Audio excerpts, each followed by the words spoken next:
It Feels Good to Be Yourself, a book about gender identity, written by Theresa Thorn and illustrated by Noah Grigni. It feels good to be yourself. It feels good to be yourself. This is Ruthie.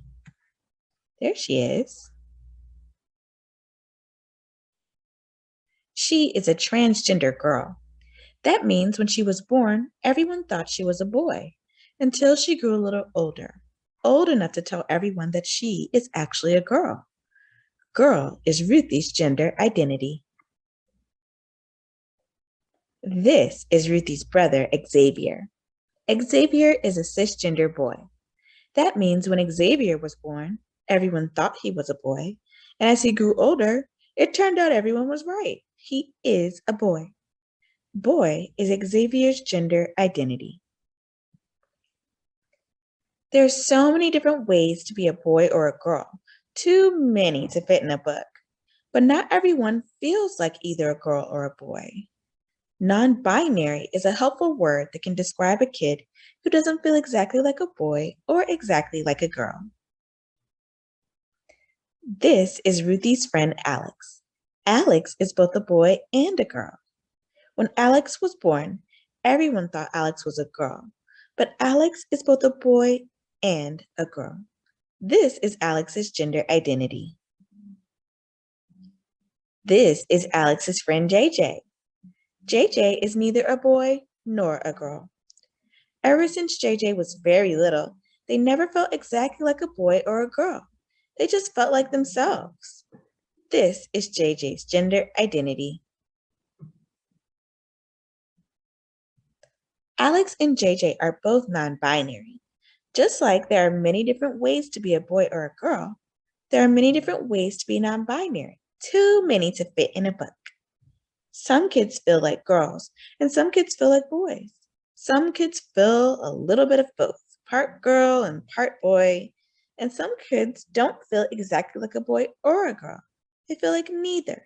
Some kids feel that their gender identity isn't always the same. Some kids feel like their gender identity changes. And even with all these possible ways to be, some kids don't feel any of the words they know to fit them exactly right. There are a never-ending number of ways to be yourself in the world. Whether you feel like a boy or a girl, both or neither, or if you describe yourself another way, that is your gender identity. Your gender identity might match what people thought you were when you were born, but it might not. See, when you were born, people couldn't tell who you were or how you felt. They looked at you and they made a guess. Maybe they got it right, but maybe they got it wrong. What a baby's body looks like when they are born can be a clue to what the baby's gender will be, but not always. When people guess wrong, it's okay to let them know. Ruthie was 5 when she told her parents, "I know you think I'm a boy, but really I feel like a girl." Oops, Ruthie was a girl all along. They just didn't know it at first. When people guess right, it's also okay to let them know. Xavier was 3.5 when he told his family, "I'm a boy. I like being a boy." You might feel like a boy, or you might feel like a girl. You might feel like both a boy and a girl, or like neither. You might feel like your gender changes from day to day, or even from year to year.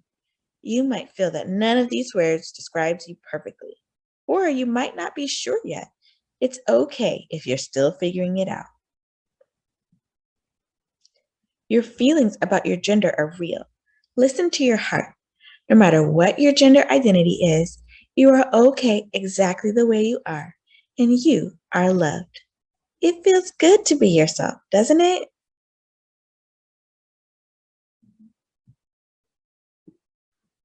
Here are some helpful terms to know. I'm going to read the terms, but I hope you take some time to read the definitions. Sex assigned at birth. Intersex. gender identity, gender expression, cisgender, transgender, non binary. Here is a note about pronouns. I hope that you take a moment to read the pronouns and think about she, he, they, and ze, which are some of the pronouns that different people use.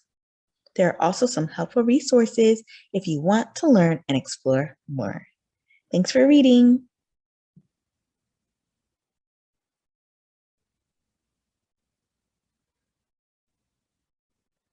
No matter what your gender identity is, you are okay exactly the way you are, and you are loved.